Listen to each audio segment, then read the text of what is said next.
ቁጥር ውሸት እየተናገርን ጊዜ ባራዘምን ቁጥር ምናልባት የዛሬን ጊዜ እንገዛት እንደሆነ ነው እንጂ ለነገ ህልውናችን ግን መሰረት አይሆንም። እና አሁን እዚህ ላይ የማስተላልፈው መልእክት ምናልባት ሁላችንም ሆነን እንደ ሴት ብናየው ቃል የሚከበረው እውነትና እምነት ሲኖር ነው። እምነትና እውነት ከሌለ ቃል ይፈርሳል። ቃል ይፈርሳል። ይሄ ታወቀ ነውና ልጅቷንም ያኔ እመኙ እሱን እመኙ እምነት ይኖርሽ እሱ ላይ ዝም ብለሽ እንደዚህ አትሁኝ ብለን ጭቅጭቅ አረግናት። ሁሉም ሰው እመኙ ነበር ሚላት። ብሩኬ ምንም አያረግም ነው ሚላት። ዛሬ ደግሞ እስከ ዲኤንኤው እስከሚመጣ ድረስ አይደለም አሁንም ተማመኑ ነው እያልናቸው ነበር። አሁን እንግዲህ እውነት ይሁን ውሸት ይሁን ደግሞ ዲኤንኤው እውነት ሆኖ መጥቷል። እንግዲህ በገጸ ባህሪም ቢሆን ማለት ነው። እውነት ሆኖ ከመጣ ደግሞ አሁንም ቃል አክብሪ፣ ቃል አክብሪ። ቃል ያለ እምነትና ያለ እውነት መሰረት የላትም። በቃ ይሄ ነው መታመን ያለ። ቢሆንም ግን እኛ የመረረ እንደዚህ የጠመዘዘ በጣም ውስብስብ የሆኑ ነገሮችን እኛ የነሱ ጥሩ የሆኑ ኦዲየንስ ስለሆነ ያላቸው ቶሎ ስለሚከፋ እንደ ጠለቅ ብለው እንደነኛ የአንድ አመት እንዳያረጉትና ሌላ ችግር ውስጥ እንዳይገቡ ማለት ተመልካችም እንዳይርቃቸው እኛም እንዳንጣላቸው ምክንያቱም ሁልጊዜም ቢሆን አንድ ሰው ለመወደድም ለመጠላትም ከሚናገረው ንግግርና ከሚያደርገው ድርጊት ነው። እነሱ አሁን የሚያደርጉት ድርጊት ቁመናቸው ቃላቸው ነው እኛን እንደዚህ ስር አድርጎ መሀላቸው ላይ ያስቀመጠን። ይሄንን ቃላቸውን ካበላሹት ውሸት እየጨማመሩ በጣም እንትን የሚሉ ከሆነ ኦዲየንስ ማጣት ስለሚኖር እባካችሁ ልጆቼ እባካችሁ አታርዝሙት፣ በቃ አሳጥሩት። በየትኛውም መልኩ የትኛውንም ብትሰሩ እናንተ ዩቲዩብ ለእናንተ ወደኋላ አይልም ከመክፈል እኛም ከማየት ወደኋላ አንልምና አረጋጉት። ብሩኬ ዛሬ የተናገራት ቃል ማለት የምናምነው ያስቀመጥነው ነገር እኛ ያለ ነገር ቢኖርም እኔ ምንም አልናገርም በቃ እስከሄዱበት ድረስ ይሄዱ ነው እያልሁ ያለሁት የነበረው። ሰሞኑንም አልገባው እንትን ማልለውም በዛ ምክንያት ነውና ዛሬ ግን አታፈቅሪኝም ወይ እንደገና ወደኋላ እንደገና ደግሞ እንደዚህ እነኚህ የተጣረሱ ቃላቶች ምንም እንኳን እንትን ቢል እንደዚህ መሆን የለበትም የሚል ሐሳብ ነው ያለኝ። ምናልባት በዚህ ደረጃ ነው። እስቲ ሌሎቻችሁ ደግሞ ከተናገራችሁ በኋላ ተመልሼ ደግሞ የምሰጠው ነገር ይኖራል። ያለኝ ሐሳብ ይሄ ነው። እናመሰግናለን። እንዴት ዋልሽ? ሰላም ነሽ ወይ ፍርዬ? ፍርዬ ወይማ ሰላም ነሽ ወይ? ሰላም ናችሁ?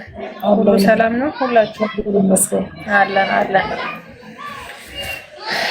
አውሩና እቀጥላለሁ። እኔ ያው እየሰማችሁ ነው። ያው ሁሉም አውርቷል እኮ አውሩ።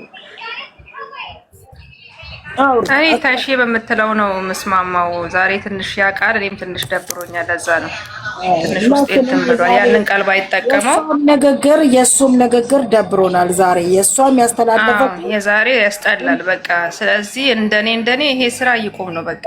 ትላንትና እየሱ ምናምን ብለን ነበረ፣ ግን እኛ ለምን እንደሆነ ታውቂያለሽ? አንድ አልለመድንም፣ ሁለት ምን አለ መሰለሽ ለሚያልፍ ቀን የማያልፍ ቃላት መነጋገር ጥሩ አይደለም። ውስጥ ላይ ዱላ ይሻላል፣ አሞሽ ያልፋል ዱላ። ንግግር ግን ውስጥ ላይ ይቀራል። እንኳን እሷ ላይ አይደለም እኛ ላይ ይቀራል። ስለዚህ እንዳለችው ኦዲየንስ አይቶ እያየንም ነው ያለ ነው እውነት ለመናገር እና የዛሬ ደግሞ የሁለቱም ንግግር ከሁለቱም አይጠበቅም። እኔ ብሩኬት ትክክል ነው ሃይሚ ትክክል ናት አይደለም። ይሄ ስራ እነሱን አይመጥንም። በቃ በጣም ሁለቱም የተመላለሱት ንግግር በጣም ልብ ይሰብራል። ስለ እውነት እኔ እንደውም አልገባም ብዬ ነበረ አላስቻለኝም እንጂ በቃ ዛሬ መናገርም አልፈለኩም። ፍርዬ ልጅቷ የተናገረችው ንግግርና እዚህ ጋር ብሩኬ የሚሰጠው ንግግር ልክ አይደለም። ገባሽ? ልጅቷም ይሄን ነው ሃይሚ ጋር እዚህ ጋር በዚህ በኩል እኮ በድራማው ሃይሚ ትክክል ነች። ገባሽ አይደለ? እዛ ጋር ግን ያቺ ልጅ አሁን ደግሞ ብሩኬ ደግሞ ልብሽን ነው የሚሰብረው። ገባሽ? እሱን ነው እኮ መልሽ። እኔ መጀመሪያ እነሱን እያየሁ ነበረ በቤኪ ቤት እና ሃይሚ የተለቀቀውና የሁለቱም ተገናኘብኝ። ገባሽ? እንደኔ ደግሞ ለነቤኪ ማስተላለፈው ነገር ቢኖር እኔ የራሴ ስሜት እያመጡ እሷ መለመን አያስፈልግም። በቃ ገብቶሻል? የልብ መስጠትም እሷን መለማመጥም አያስፈልግም። አሁን አንድና አንድ ይሄን ስራ ያመጣው ብሩኬ ነው አይደለ? እንደ ስራው ማለት ነው። እኔ ስራ ብዬ ነው የምወስደው፣ ግን ንግግሩ ነው እያመመኛለሁ። ሀናን ዛሬ አሞኛል፣ እውነት ለመናገር አሞኛል። ነገሩን ይፍታ። አዎ ነገሩ ይፈታ፣ ይጨርሱ፣ ወደ አዲስ አበባ ይመለሱ። ይሄንን ነው የሚለው። ሁላቸውም ተነጋግረው ነው ይሄን ነገር ያመጡት። እሱም አብረው ተነጋግረው ነው ያመጡት። እሱ ብቻ አይደለም ያመጣው ያለው። ስለዚህ እዚህ ጋር አንድ ቦታ ሆነን ሳይሆን ሁለታቸውም ይሄ ስራ አይመጥናቸውም፣ ይቁም ነው። ቤኪም እነዛም እዚህ ጋር ብለው የሚያመጡት ስራና ስራ ስለሆነ ነው። ይሄ ስራ ደግሞ ለነሱ አይመጥንም፣ ይቁምልን። እኛ ማለት ያለብን ይቁምልን፣ ይሄ ስራ ጥሩ አይደለም። ስለዚህ ሁለታቸውም አብረው እስከሰሩ ድረስ ሁለታቸውም ማቆም ነው ያለባቸው።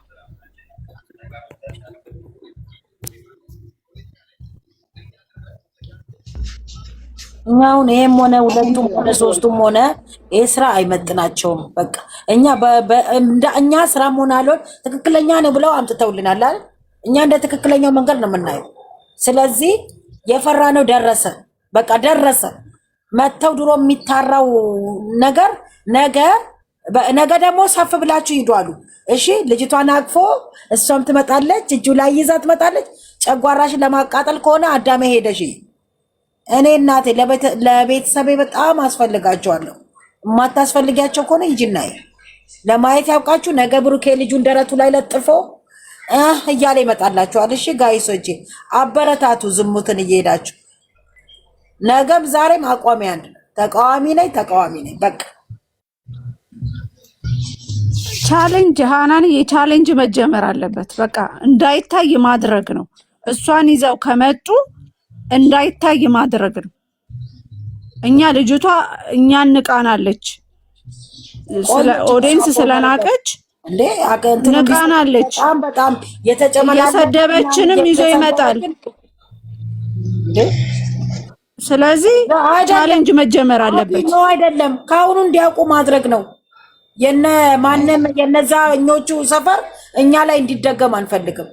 ማርያምን እኔ ዛሬ መች ኢቢኤስ ላይ ተጠሩ፣ መች እንትን ላይ ተጠሩ። ጉጉታችን ዛሬ ወርደው ዝቅ ብለው ይሄን ስራ ነው ብለው ይዘውብን ይመጣሉ እንዴ? ምን አነሳቸው? እነሱ የሰው ሞገስ ሰጥቷቸዋል፣ የሰው ፍቅር ሰጥቷቸዋል። በገቡበት ሁሉ እንትን ብለን አስከብረናቸው ነው። ምን አተው ነው ይሄን የተልከሰከሰ ስራ ይዘው የሚመጡ? ምን አተው? ዝሙት እኔ ልንገራቸዋል። እኛ እኮ ሁሉንም እናውቃለን። ዲቃላ ወልዳ እንኳን ተቤት አትወጣም፣ ትደበቃለች። በትዳሯ አግብታ እንኳን ሄደው እዮሃ ሚዲያ ላይ ይከታተሉ። ከባሏ ወልዳ የኔ ልጆች አይደለም እየተባለ እያለቀሰች እያነባች ይመርመርልኝ ብለ አንገቷን ደፍታ እንድትረዳ እንኳን የእሱ ነው ተብሎ እንኳን እያለቀሰች ነው የወጣችሁ። ገባችሁ አይደል? እንደዚህ ምንቅንቅ የለም በኢትዮጵያ ባህል የለም። ሂዱና እዮሃ ሚዲያ ላይ ተከታተሉ የሚያለቅሱ ሴቶችን። ገባችሁ? 3-4 ወልዳ በዲኤንኤን ይመርመርልኝ የምትል ሂዱ። ካላያችሁ ሂዱና እዩ። እናቃለን፣ ይሄ ስራ እንደሆነ እናቃለን። እሷ እኮ እየተወጣጠረች እየተነጣጠረች የዶክተር አብይ ልጅ እንኳን እንደዚህ አልነጠረችም እንዴ? ወይ ደግሞ እሺ ሙስና አብይ አህመድ እኮ አቆማለሁ ብሏል እኮ። እሺ ሙስና የከንቲባው ልጅ ነች እንደዚህ የምትለው? የለም፣ በየትም ዓለም የለም። ዲቃላም ወለድሽ በትዳርም ወለድሽ መተሽ ሚዲያ ላይ የምትፈነጭው እንዴ? የሚፈነጭበት የለም። ይሄ ስራና ስራ ነው። አንድ ነገር ሴት ልጅ ማስገደድም አችልም። ፍላጎት ከሌለው አንድ ወንድ ልጅ መርዳት ነው የሚችለው። እዚህ ጋር እሷ የምታስፈራራ ይሄ የማስፈራራት የምናምን ይሄ ድራማችሁን አቁሙት። እግዚአብሔርን የለም። እመቤቴን ሂዱና እዮሃ ሚዲያ ላይ እሷ እኮ አሁን እኮ መስፈራራት ታለች። እሱ ራሱ እኮ ነው ሀቢብቲ ልጄን ያሳድግ ያለው። በቃ እኮ እሱ አሁን መሰለሽ አናንዬ እሱ ትንሽ እያፈነገጠ ነው። ለምንድን ነው የምታስፈራራው? አንደኛ እንትንም ቢሆን ትንሽ ለዘብ ማለት አለበት። እንደው የሚሄዱበት እንኳን ከሆነ ወንድነቱ ፊት ለፊት አይደለም። ይሄን ያህል ጊዜ ጠልተናት ስናወግዛት ስንንትን ስንላት የነበርና